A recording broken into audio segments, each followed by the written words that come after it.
iki mujang nuam cinte ta sa mi hon te to iki koli i teng to kim mu in Christ kum pi hong xóa te van tung nuam ma si e i chi di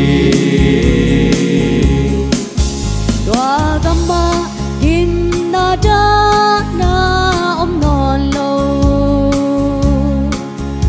a ton tung in na ilung nom den ta di tua khopi a hui pi ji bang ki mu non lo van tung nuam ma si e i chi di qua ka khada iki mujang nuam sin te ta sa mi hon te to iki koli i teng to kim mu in Christ kum pi hong xóa te van tung nuam ma si e i chi di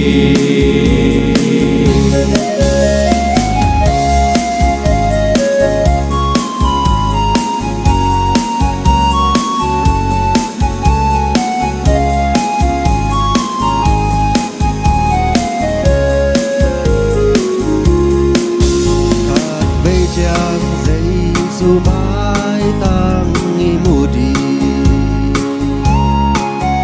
a mai tang mu bel len zo nam thei lo kum pi pa Chris ki pya ding hi ve van tung nuam ma si e i chi di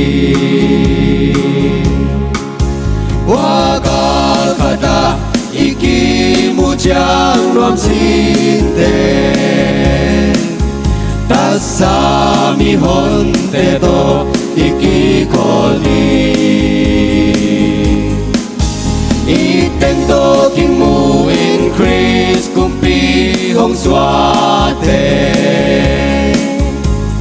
van tung nuam ma si e i chi di qua ka khada iki mujang nuam sin te ta sa mi hon te to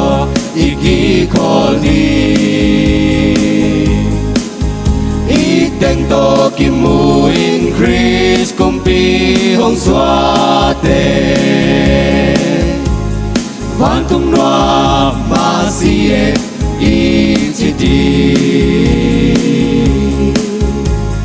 van tung nuam ma si e i chi di van tung nuam ma si e i chi di